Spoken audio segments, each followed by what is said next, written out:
OSIRIS-REx in NASA's repertoire. I like to call it the Daredevil spacecraft. 10 seconds. 9, 8, 7, 6, 5, 4, 3, 2, 1. And liftoff of OSIRIS-REx, its 7-year mission to boldly go to the asteroid Bennu and back.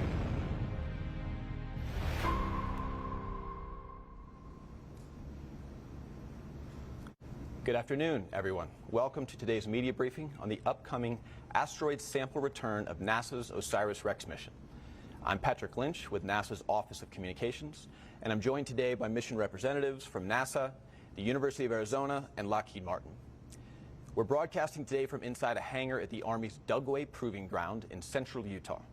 And 24 days from now, in the high mountain desert of the Utah Test and Training Range, several miles behind us, the OSIRIS-REx mission will deliver to Earth America's first ever sample from an asteroid. The mission team earlier today completed a drop test with a replica sample return capsule.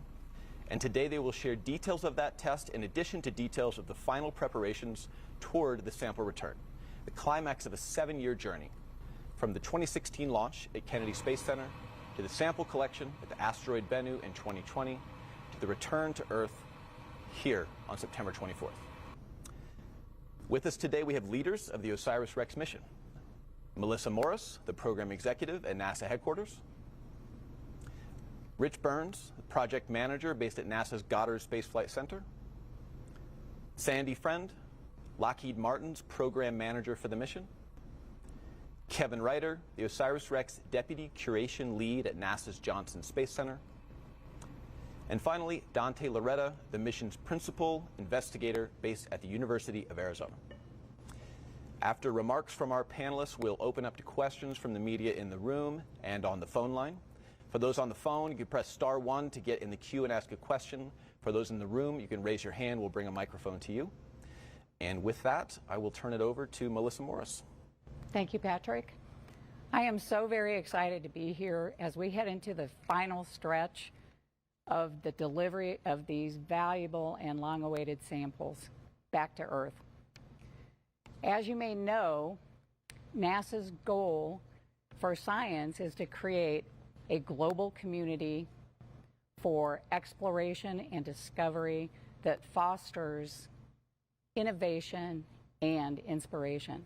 And to that end, NASA invests in small body missions like OSIRIS-REx to investigate the rich population of asteroids in our solar system that can give us clues about how the solar system formed and evolved. It's our own origin story. And remember, the O in OSIRIS-REx is for origins. The planetary science mission fleet is huge with nearly 40 missions.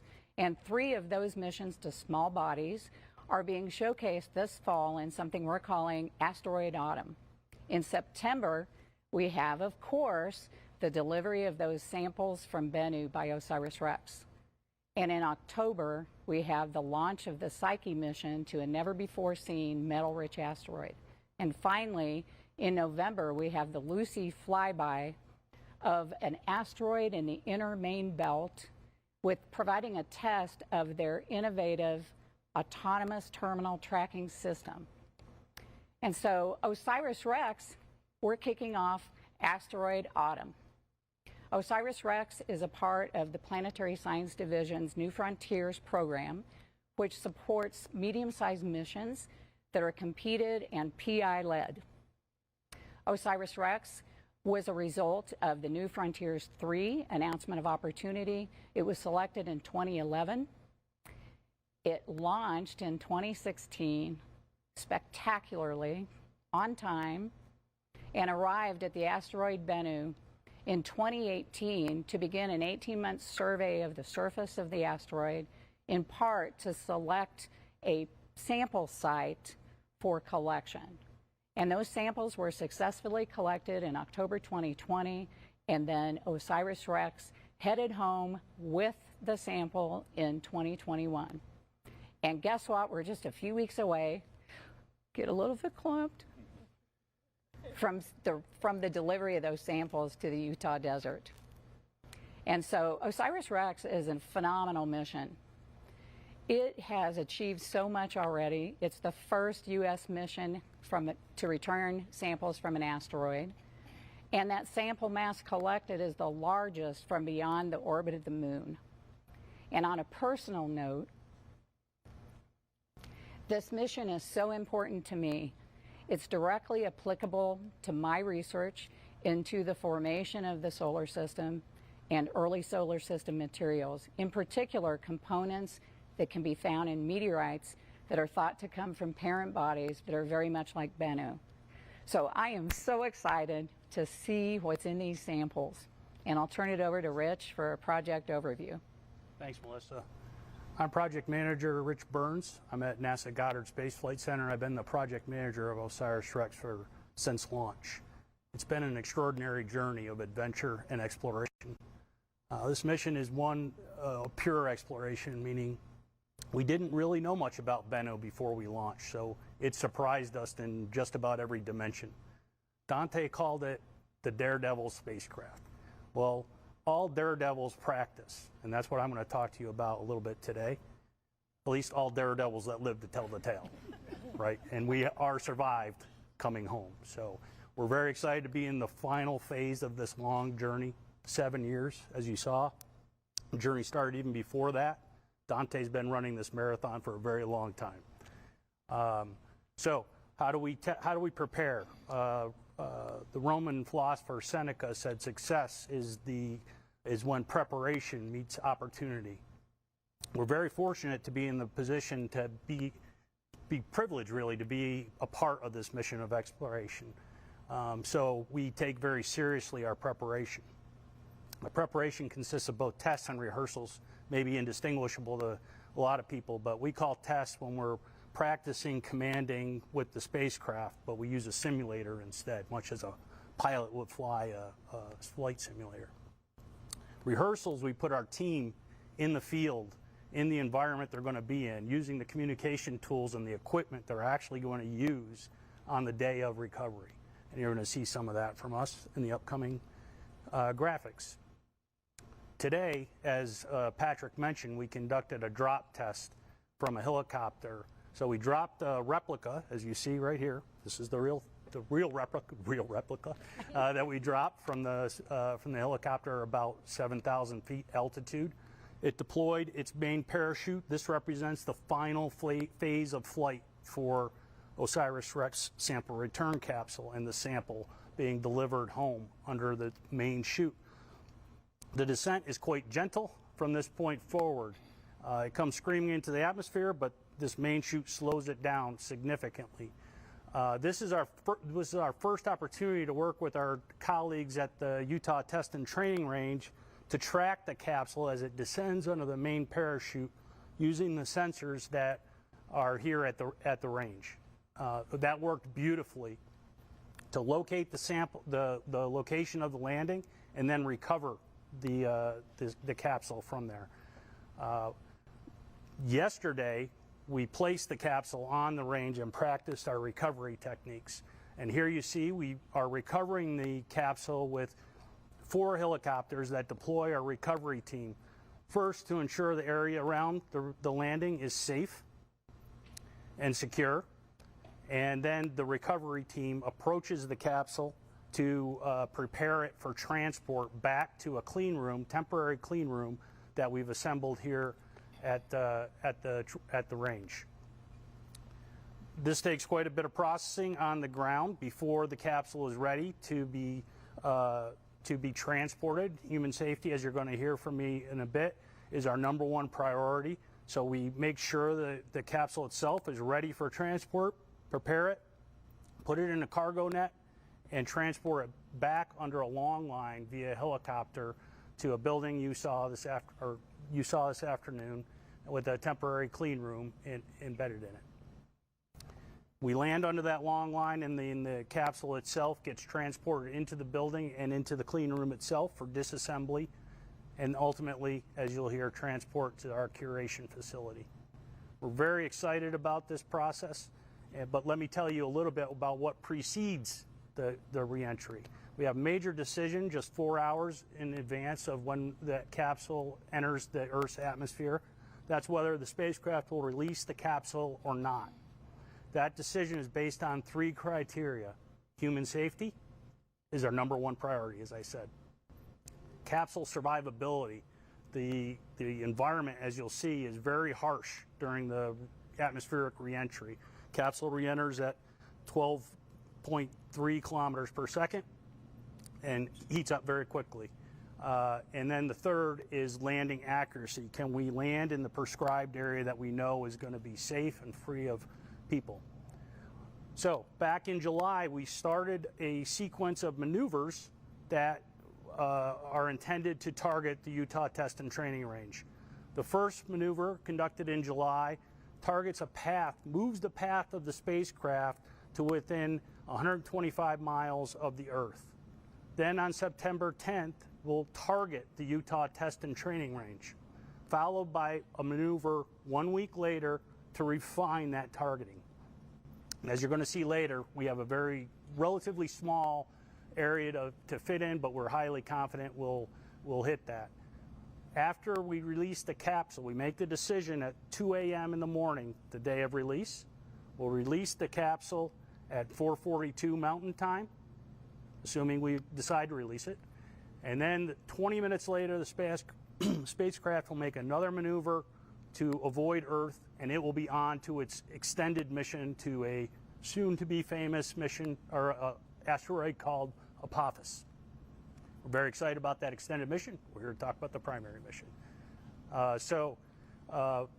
Following all that, we will be targeting the Utah Test and Training Range. It's a beautiful place to land a sample capsule. Why? Because it's enormous. Its expanse is mind-boggling, really. Texas may not have much on Utah in terms of everything bigger. Utah is pretty darn big. So we will be targeting an area, an elliptical-shaped area, marked here as our expected landing area. We will have to be sure that the capsule will land in that area. We'll make that decision at 67,000 miles away from Earth. That capsule will be released at 67,000 miles away from the Earth. And we'll hit that landing area is about 250 square miles. It's the equivalent of throwing a dart across the length of a basketball court and hitting the bullseye. So with that said, I'm going to turn it over to my colleague, Sandy Friend from Lockheed Martin. All right, thanks, Rich. So like everybody else on this panel, I'm really excited that we are less than a month away from returning these samples. So I'm going to take you back a little bit in time before we get on the ground. And just like the recovery team, our flight operations team is busy practicing and rehearsing everything that we need to do in order to ensure that the sample return capsule is released. So like Rich mentioned, we have that go, no-go decision point. We fully expect that decision to be a go at 2 o'clock in the morning, local time, on September 24th. So at that point, the mission operations team, which is located at Lockheed Martin in Littleton, Colorado, will be sending the commands to the spacecraft that will start the sequence to do all the events that are needed. So we have an animation here that shows actual release from the spacecraft. So we need to make sure that we configure everything, we're pointed correctly, and then we will let go of the sample return capsule. Shortly after that, as Rich mentioned, we will do a divert maneuver to make sure that the spacecraft bus does not follow the capsule in. We have a very long 4 hours from release until re-entry into the atmosphere. You can see there, we will re-enter at about 27,000 miles per hour over the Utah Test and Training Range. We'll deploy a drogue chute autonomously that will stabilize the capsule, followed by the main chute, and that's what we rehearsed today. That main chute gets us to a nice, gentle 11-mile-per-hour touchdown here in the desert. Our recovery teams will be standing by, waiting to get the all clear to go ahead and approach the capsule. So that series of events leading up to entry are shown in our next graphic. That breaks it down to what actually happens in the 13 minutes that it takes from when we enter the atmosphere until we make that gentle touchdown here in the desert. So our recovery team is made up of people from Lockheed Martin, NASA, Curation, and folks from the Utah Test and Training Range. They're standing by. Once the capsule's on the ground, they will then approach it. Again, keeping in mind safety first for both people, followed by sample. We will take a look at the capsule, make sure it's safe to approach it. We'll approach it, do some initial checks out in the field, and then ready it for that long line flight that Rich discussed. Once we get it back into our clean room here at the Utah Test and Training Range, there'll be a little bit of disassembly that will take place.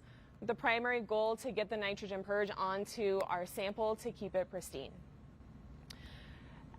Then we will ready it for shipment. So it will be placed inside a specially designed shipping container where we will fly it the following day on a C-17 aircraft from here in Utah down to Johnson Space Center. So I'll turn it over to Kevin to talk more about the curation side of things. All right, thanks, Sandy. So I'm Kevin Reiter. I'm the OSIRIS-REx Deputy Curation Lead from Johnson Space Center. And Johnson Space Center is the home of NASA's astromaterials. We have a lot of collections there. For example, the Apollo lunar samples, meteorites from Antarctica. We have comet samples brought back by the Stardust mission, and we have solar wind ions brought back by the Genesis mission as some examples. And we're very excited to have the opportunity here to add a new collection to our astromaterials collections, carbonaceous rich asteroid material from Bennu. So the curation is all about keeping the sample safe and clean and uncontaminated. And our curation team has had two major activities related to the recovery. And I'd like to spend the next few minutes explaining those two and what our team has been accomplishing. So the first area is to aid in the recovery. And so some of the footage you see here is the rehearsing by the field recovery team, where we have curation scientists part of that team. They'll be collecting air, soil and water samples around the SRC on return. And the reason we're doing that is to understand the nature of the landing site, and so that we can assess potential contamination later on. We want to have a really good understanding of where it landed and the composition of the material around the capsule. So in addition to the field activities, as Sandy alluded to, our team has established a clean room in a nearby building here, and the clean room will be where the capsule is brought in from the range. The clean room, we've been working on this for a couple of months. Activity started back in June, and we have now, as you can see, established a fully functional clean room ready to receive the sample. The purpose of the clean room is to allow our team to prepare the sample before it gets shipped off to Houston. And so we're really excited about that. So those are the recovery efforts. The other effort, major effort the curation team has been involved with, is establishing a new clean room in Houston. And you see some footage there from that clean room. The clean room was established as a dedicated clean room for this sample so that we do not cross-contaminate with other collections. So we will only have Bennu samples in this clean room. And you can see in the footage there are two main components to the within the clean room. There are two nitrogen glove boxes that the sample will be handled and processed in, and this is to protect the sample from contamination. Again, the goal is to be clean and uncontaminated. And so the first glove box you see there, the larger glove box, will be where the lid is removed from the sample canister. That will reveal the TAGSAM collector head that collected material directly from the surface of Bennu. Once that is revealed and removed, it'll be temporarily contained and transferred to a second glove box. In that second glove box, the TAGSAM will be disassembled, and that'll take some time. So it'll be a long, several-week process to get in to reveal the bulk sample that lies within all of that hardware. So once that occurs, we will start to characterize the sample, understand better what we have, how much we have, how many different rock types and lithologies there might be within the sample. The characterization will be used to determine material that we allocate to international partners from JAXA and the Canadian Space Agency, as well as determining what material will be appropriate to allocate to the science team for their studies. And with that, I think I'll turn it over to Dante, who will tell you more about the science. Thank you, Kevin. It's really amazing to be here today. I've imagined the series of events that we've been rehearsing for literally almost 2 decades. And I have the honor of sharing the stage with these amazing people, and they represent organizations that have brought hundreds of individuals to achieve this mission success.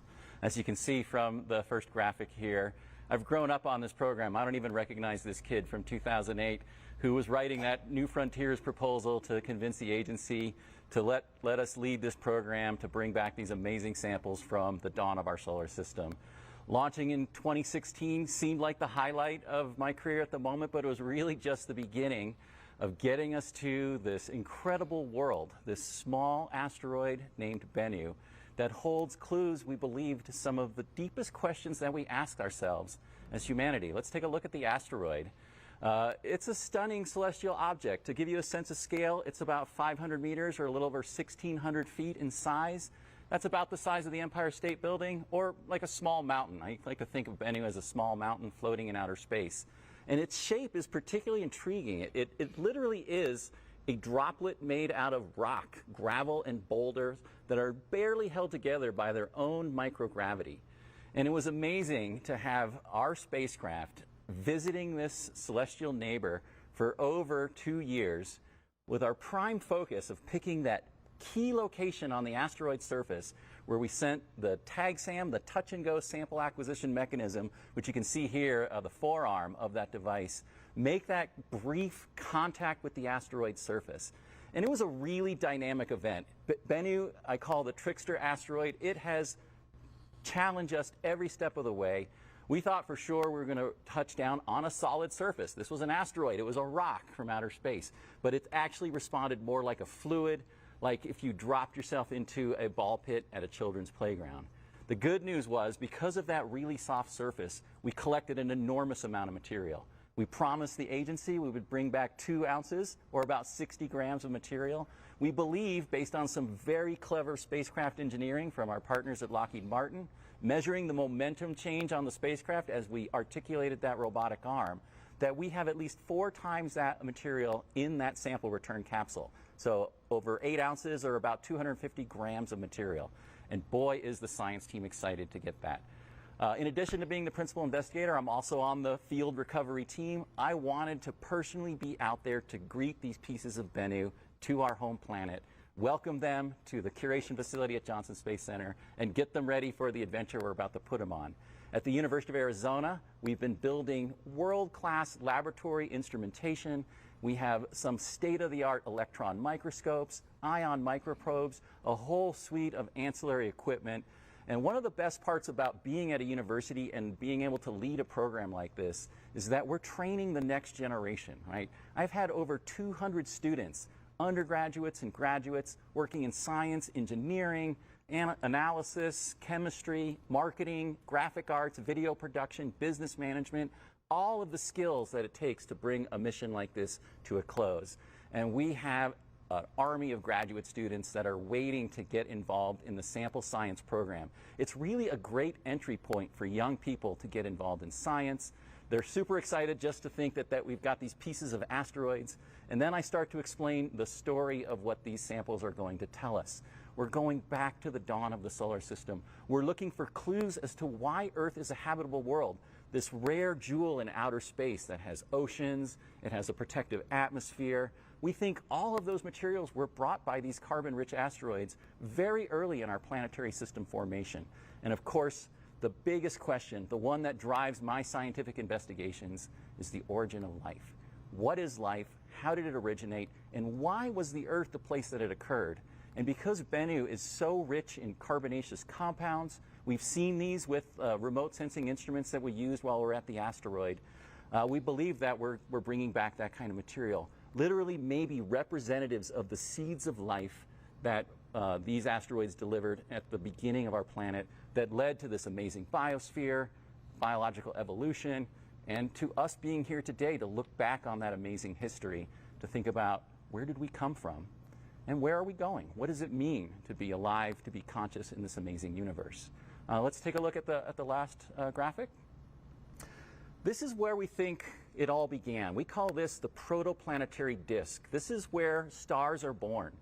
And when a star is collapsing, it spins out this disk of gas and dust, and that's where chemistry and physics start to work together to build initially dust grains, literally like snowflakes made out of rock and metal and sulfur and organic materials, ices that accrete together. They grow into asteroids and they grow into planets. So the asteroids that we have in our solar system today, they're left over from this earliest stage of solar system history. We're literally looking at geologic materials that formed before the Earth even existed, right? I call these like the grandfather rocks, the ones that really represent our origins and where we came from. And I know they've just been waiting for 4.5 billion years to get into that sample return capsule, get down to the Utah desert, safely get to the amazing facility that our colleagues at Johnson Space Center have put together. And Kevin talked about protecting, making sure they're pristine, but a big part of the job is also getting that material out to the scientific community. This is a gift to the world. We have laboratories on 4 continents, 16 time zones, hundreds of researchers, over 60 laboratories that have been getting ready to get this material, and we are ready to begin the final science campaign of the OSIRIS-REx Prime mission. So with that, I'll turn it back over to Patrick. Excellent. Thank you for wrapping that up, Dante. Thank you to all the panelists. Let's get to some questions.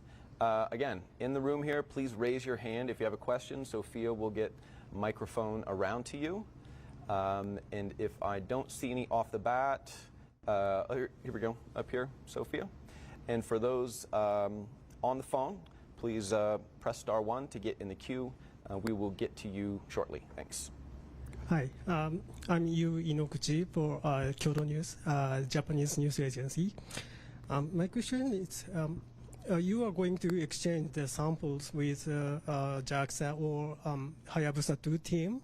And what is, would you please explain a little bit about the importance of studying 2 similar but different asteroids rather than just one? And what you are looking forward to seeing through the international cooperation. Thank you. I think I'll start. Maybe Melissa might want to say something as well. But I want to say we've had an amazing partnership with our Japanese colleagues and the Hayabusa 2 mission. We recognized early on that we were much stronger together and that the science return was going to be exponentially larger by having these 2 asteroids to compare and contrast with each other. So the Hayabusa 2 mission went to an asteroid named Ryugu. It actually looks a lot like Bennu. It's got that, what we call the spheroidal or spinning top shape, these fluids made out of rocks and gravel. And we exchanged lessons learned. We worked together defining our science programs.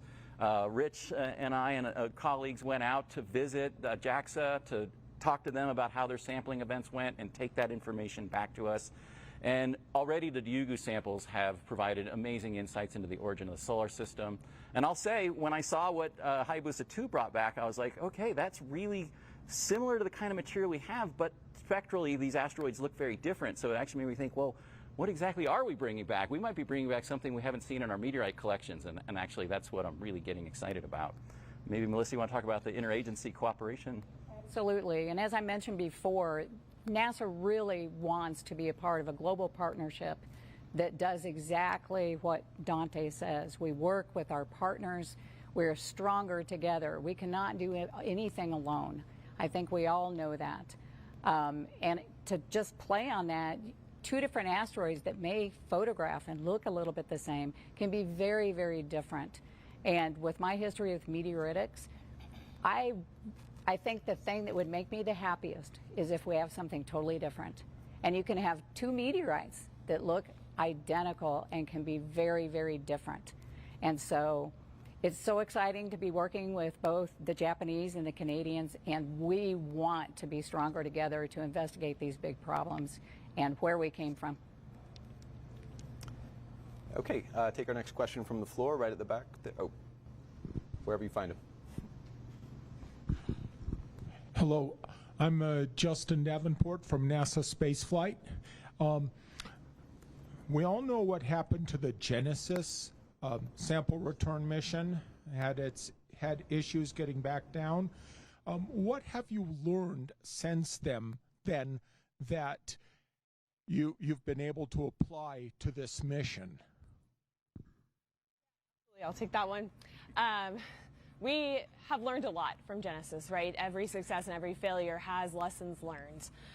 We are very confident that we've taken the lessons learned forward from Genesis into OSIRIS-REx. We have done an extensive test program on our sample return capsule before we launched it, and continue to look very deep inside of the capsule to make sure we understand absolutely everything that's in there. Now, sample return missions are hard. There's a number of things that can go wrong. Our ground recovery team is ready for any scenario that is to happen. We fully expect that sample return capsule to land very gently on its main parachute, but they are prepared in the event that it is not. Okay, let's take, go ahead and keep raising your hands. We'll move the mic around in the room. Next question we're going to take from the phone line. Marcia Dunn from the Associated Press, you are up. Go ahead.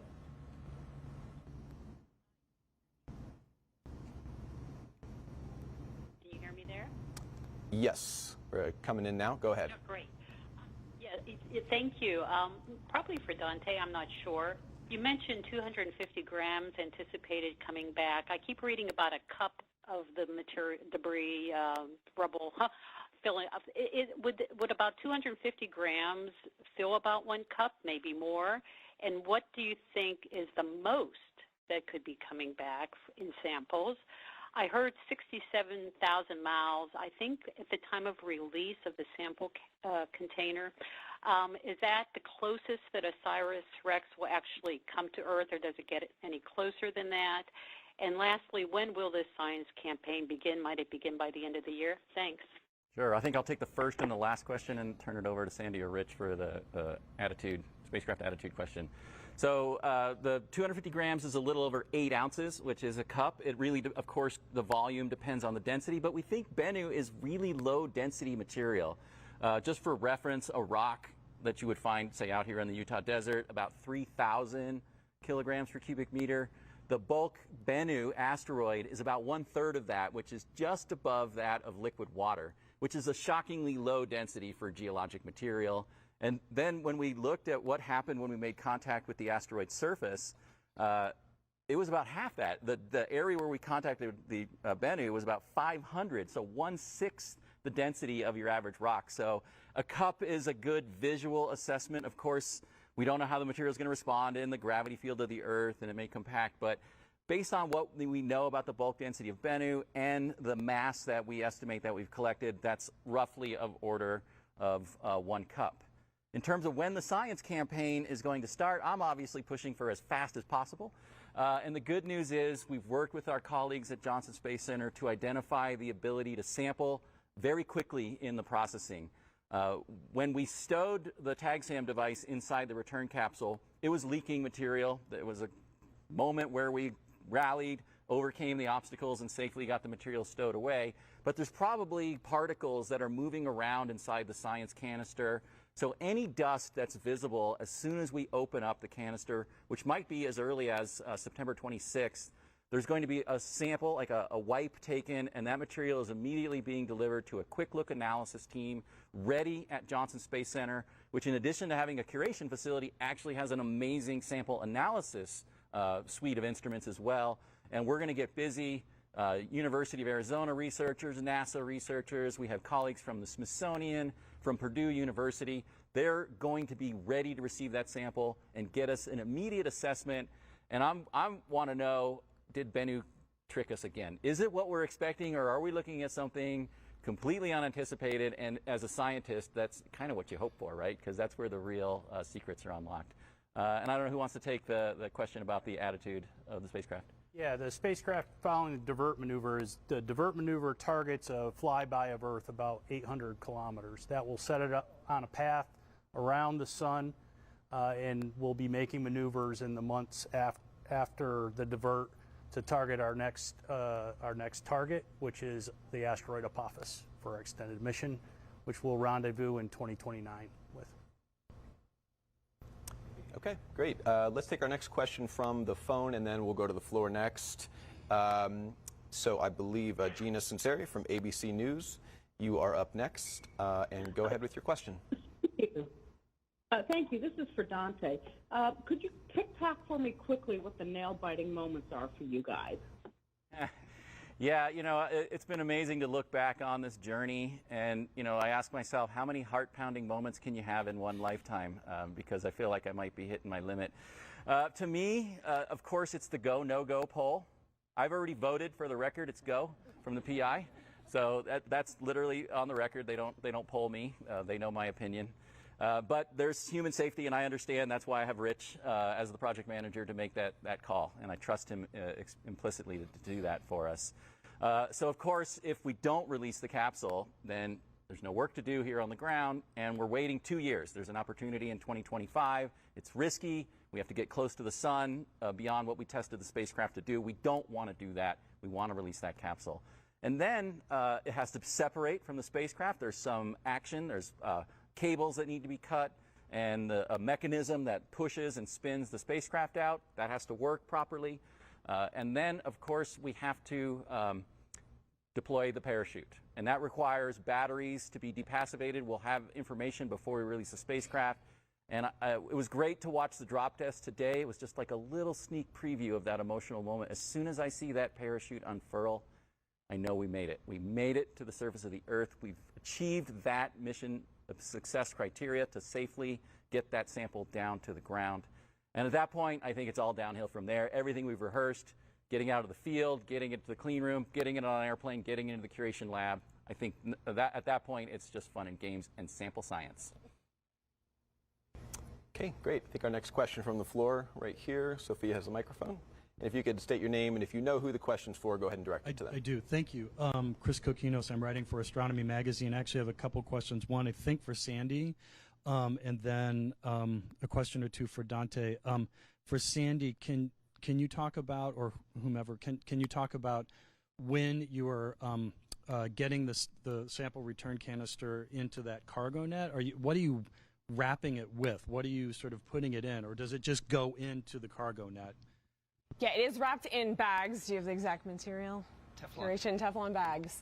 Yeah, before it's placed into a handling fixture that is then hooked to the long line from the helicopter. All right, awesome. And then for Dante, are you planning on being one of the people carrying it?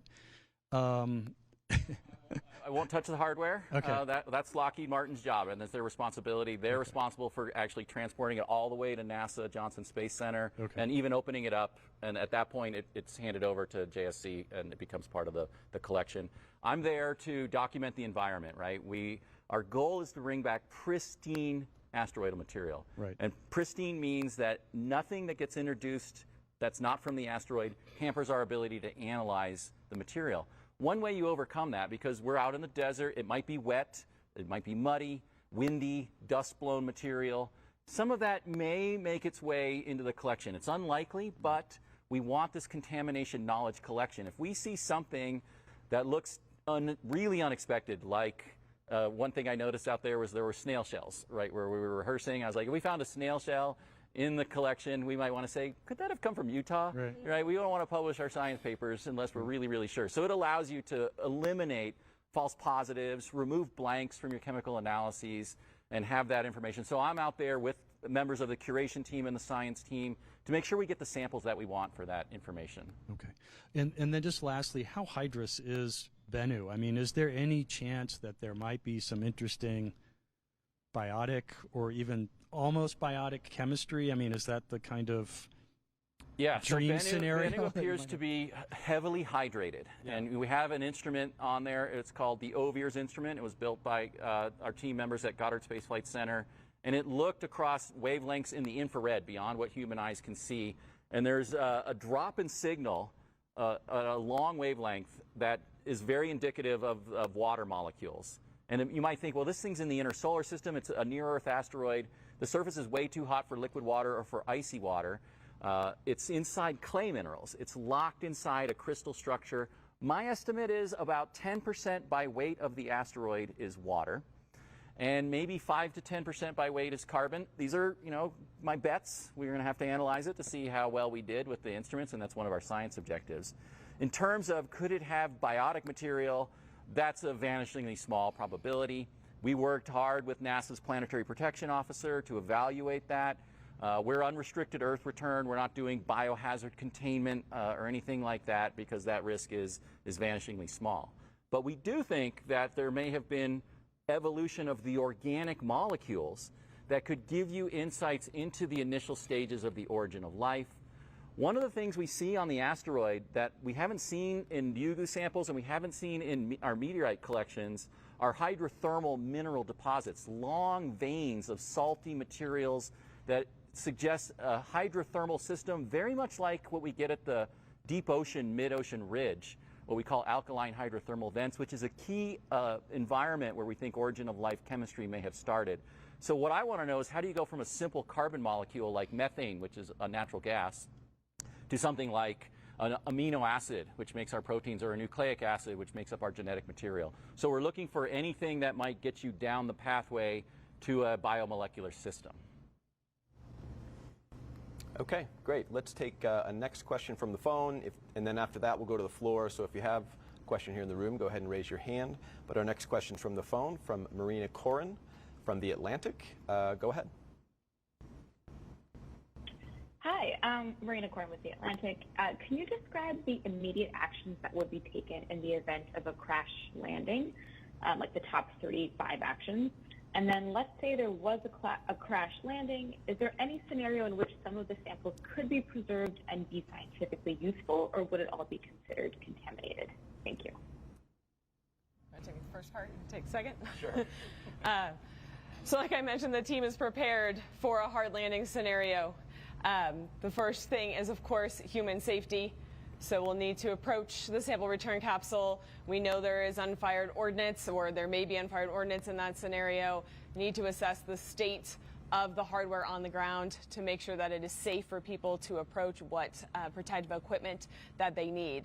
After that, the priority moves to bulk sample safety, and if we can save the bulk sample, how quickly we can get that underneath some sort of purge. So that's right. Yeah. So we have the TAG-SAM, which was that disc-like device, basically kind of an air filter where the bulk sample is inside an aluminum canister, which then has the heat shield and the back shell on top of it. So it will really depend on the situation and how we see the state of that hardware. But the goal is to get the canister and the TAG-SAM as quickly as possible into the clean room at the building here at the UTTR, and then survey the environment to see if there were some escapees, if some particles got out onto the Utah desert surface. And we have a very detailed plan. We'll grid out the whole area and painstakingly go through and evaluate all the material, probably collect a lot of Utah surface material, because we know we can still extract information. We may lose some of the more delicate compounds, but these things make it to the Earth as meteorites, so there's still going to be valuable science to do, even in the event that, the stuff of my nightmares, that the capsule parachute doesn't open and we're in the hard landing contingency. Fortunately, I have a backup team member who will help me with the emotional state, and also probably to be the one I send out there to go deal with it. But we've got a great plan. Curation team is ready. They've got the equipment. We've got a breach team, which actually Kevin is on, so you might want to talk a little bit about what you'll be doing to get ready for that scenario. Yeah, well, I wanted to first just say that that's one reason, those sorts of scenarios are one reason to have a clean room established here, so we're ready to work on the sample in that unexpected state in a clean environment, safe environment, and have the time to do things correctly and in a as least contamination environment as possible. But we do have plans to have a breach team out staged at the edge of the landing ellipse, and the breach team will be able to go out and make an assessment of the landing area, coordinate with folks back here in this area to try to get people out there, get supplies. We'll have contingency supplies ready to go and staged, and get them out there as fast as possible. Okay, great, thanks. Take the next question from the floor, the back of the room. Go ahead. Thank you. My name is Spencer. I'm a reporter with Fox 13 News here in Salt Lake City. Welcome to Utah, everyone who's not from here. But my question's mostly for Dante or anyone else who'd like to answer this. You mentioned you wanted to be out there and greet the sample back home, greet it to Earth, almost like you're greeting a child. Is that just because you've been around this for so long, you saw it launch and you want to greet it back, or is it something more that you have this physical, emotional connection to this mission and to the sample? What drives that affection towards this mission and the sample that's being brought back? Yeah, there's a lot of emotions involved right now. When you think about the journey, how much I've learned, how much I've grown, the people that I've worked with, the amazing team. I mean, the best part of the program is the team, the people, the camaraderie, the unifying identity that OSIRIS-REx provides. So there's just emotion. The spacecraft carries emotion for sure. And yeah, but let me just finish. So Bennu is like an old friend, right? At this point, even though it's a trickster, it likes to play jokes on us. It likes to challenge us. We thrive on that. And I really feel a connection to this asteroid. It's holding these clues, and I think it wants us to study. I think it wants us to unravel this mystery, to explore these giant questions. So yeah, I just felt like I had to be there. I just had to see the program, the flight program of the Prime mission come to a close. Yeah, and as I said, I'll add to it because before I became the program executive, I was the deputy program scientist for the mission. This is the mission that I always say was meant for me because I've participated in research in almost every aspect of this mission except for, I think, one. I started out as an observational astronomer, went into theoretical astrophysics and meteoritics and studying meteorites that are very much like this. And I've worked with the people that are on this team on both the science side and the engineering side, and this amazing team that has pulled off so many miracles. And to have that bonding event for a decade for me, decades for Dante, you can see how emotional I got even at the beginning, just thinking of the culmination, but yet still the beginning of what we'll find out. And so it's hard to remove the attachment and the emotion when you've been a part of something so wonderful. Yeah, let me just say one other thing, right? We stand on the shoulders of our team. Our team has excelled at every step of this, met every challenge that we've asked and that Bennu has demanded of them. And one thing that we tend to do is anthropomorphize the spacecraft, right? Remember when we tagged? Remember when we orbited? We're not on the spacecraft, right? Kids say, is anybody on that spacecraft? Well, a little bit of us is on that spacecraft, and a little bit of us is coming home with that. It is very emotional. Great, thanks. I think we have another question from the floor right here, and then we'll go back to the phone line. Hi, good afternoon. Jeff Parrott with the Salt Lake Tribune. Again, welcome to Utah. Melissa, Rich, this is for the two of you. The well of conflict and problems here on Earth is nearly endless and expensive. So what makes going out and touching Bennu worth it? And what do we get out of it, not just as NASA and Americans, but humanity? I can take that first if you want. First of all, Utah is one of my favorite places, so it's always great to be here. I absolutely love it. To answer your question, first of all, we're a great country. We can do more than one thing. Great countries can do that. But on a more personal note, I used to teach astronomy, and I would tell my students, what makes us different from every other creature on Earth is the ability to look up, I think. I do have a desert spiny lizard who might do this, but to look up and wonder and want to explore and to understand. And I think that is a fundamental need of humans. I think it is as important and can be as important as some of the other things that you mentioned. And so I think it is what keeps us going, what helps us overcome more difficult problems at times, is that ability to come together, diverse personalities, different motives, and come together as a team to achieve something great. And I think that's what makes it worth it. Yeah, I think that's very well said, right? And I think when we stop exploring as a country, as a civilization, we stop growing, right? We stop coming together. We find ways to come together through this process. We executed TAG in the middle. We didn't even talk once about COVID here. We did the hardest part of this mission in the depth of COVID, right? And it really showed it was a really positive story in the middle of a very dark time. So I think all those things together make it well worth it. Thanks, Rich and Melissa. Go to a couple questions from the phone. Our next question is from Alex Whitsey from Nature Magazine. Your line is open. Go ahead. Great, thanks very much. My question is for Dante. You talked about the pace at which science would be done, but can you talk about how the results are going to be made public? Like, how quickly will we get publicly the information that you're getting in the science back room? Can you talk a little bit more granularly about what and how you expect to roll stuff out? And I just want to put in a plug for as much as possible early on, even if it's tentative, please. You bet. Thanks, Alex. Great to hear from you. And I agree. I am all about getting the information and the excitement out to the American taxpayers. Thank you, because you are paying for this and you deserve to know as quickly as possible what we're doing, and for the world. We have partners in Japan, we have partners in Canada, and partners in France, and all over the world, Australia. And so we'll have a press conference right now scheduled for October 11th, where we'll be giving what we've learned over those first couple of weeks from opening the capsule. I'll be at the American Geophysical Union in December in San Francisco with a scientific presentation. We expect, we're working great with the NASA comms team. Thank you for organizing this amazing event. And they want to tell the story, right? They're always saying, what can we say? What do we want to put out there?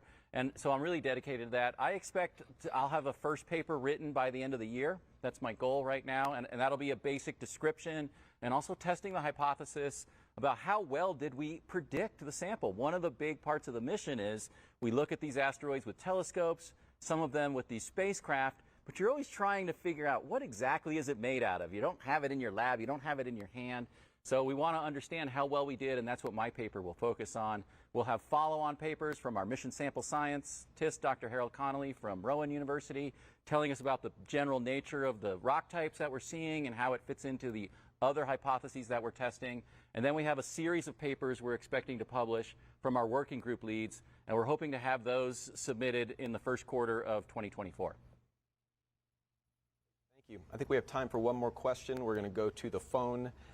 Jeff Faust with Space News. You're up next, and your line is open. Go ahead. All right. Good afternoon. A question for Rich Burns. You mentioned the criteria for the go, no-go decision for the capsule release.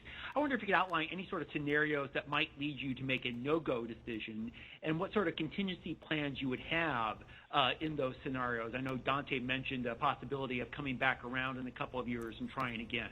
Thanks. Yeah, that's right.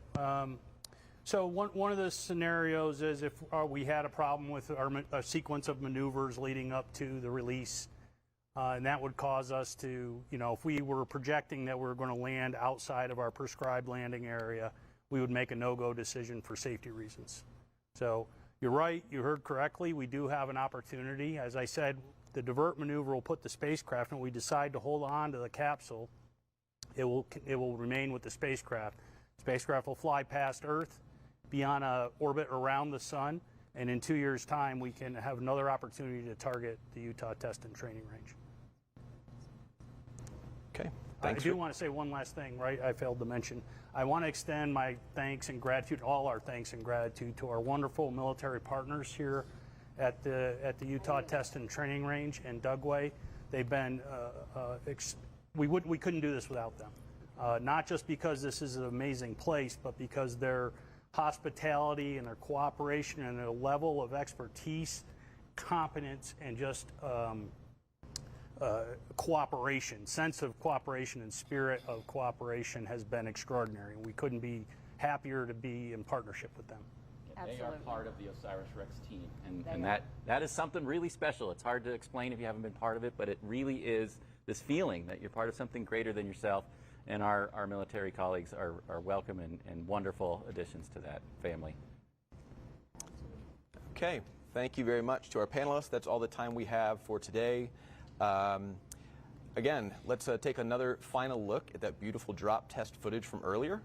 And remember, in 24 days, you can join us to watch the real OSIRIS-REx sample return from asteroid Bennu come down here to Earth in the Utah desert just behind us. In the meantime, follow along for mission updates on the web at nasa.gov/OSIRIS-REx. And again, on the morning of September 24th, wherever you get your NASA streams at 10 a.m. Eastern Time, please join us to watch the entry, descent, and landing and recovery options all in real time on this historic mission. Again, thank you to the Army and the Air Force, not only hosting us, but really enabling these operations. And thank you very much. Go OSIRIS-REx.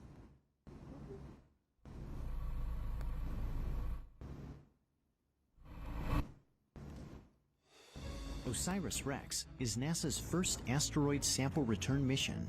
It launched in September 2016 on a journey to explore a near-Earth asteroid called Bennu. After arriving in 2018, OSIRIS-REx spent nearly 2 years orbiting Bennu, mapping and studying its rugged terrain before carrying out its primary science objective. On October 20th, 2020, the spacecraft ventured to a small crater in the asteroid's northern hemisphere. It dodged jagged rocks and towering boulders and plunged its arm into the loose surface, excavating 6 tons of debris while collecting about 250 grams of material. OSIRIS-REx stowed its bounty and closed its sample return capsule. It bid farewell to Bennu in May 2021, embarking on a 1.2 billion-mile cruise back to Earth. Now, 2 years and 4 months after leaving Bennu, OSIRIS-REx is closing in on the place where its journey began. On September 24th, the spacecraft will approach to nearly 63,000 miles from Earth. It will power up and release its sample return capsule at 4:42 a.m. Mountain Time. The capsule must be jettisoned within a narrow time frame and at just the right angle to hit its target, an area of roughly 250 square miles in Utah's West Desert. Once the capsule is away, OSIRIS-REx will fire its thrusters to avoid colliding with Earth. At 8:42 a.m., the capsule will streak into the atmosphere at a blistering 27,000 miles per hour. It will race across the western U.S. and begin to glow with heat, allowing infrared trackers on the ground to chart its progress. As it pushes deeper into the atmosphere, the capsule will rapidly decelerate, subjecting the Bennu samples to a punishing 32 Gs. About 2 minutes after entry, it will slow to Mach 1.4 and deploy its drogue parachute, stabilizing its descent. The capsule will enter special use airspace at 8:46 a.m., almost 10 miles above the Department of Defense Utah Test and Training Range. Radar stations will lock on and track it to within 30 feet of its landing site. At 8:50 a.m., the capsule will extract and deploy its main parachute 1 mile above the ground. It will make its final descent at a leisurely 11 miles per hour, like a marathon runner savoring a victory lap, before touching down in the desert soil at 8:55. After ground teams retrieve the capsule, the Bennu samples will be taken to NASA's Johnson Space Center in Houston, Texas. The sample canister will be opened in the Astromaterials Acquisition and Curation Facility, and the samples will be curated, distributed, and studied for decades to come. Having delivered its cargo, the OSIRIS-REx spacecraft will depart Earth, but its journey will not quite be finished. In a daring encore, the renamed OSIRIS-APEX will enter an elliptical orbit of the Sun, repeatedly passing within the orbit of Venus and pushing the limits of its thermal design. Beginning in 2029, it will chase down and investigate Apophis, a 1,200-foot stony asteroid destined to make an exceptionally close flyby of Earth. After 13 years in deep space, at the start of a new decade alone on a new world, the journey will continue.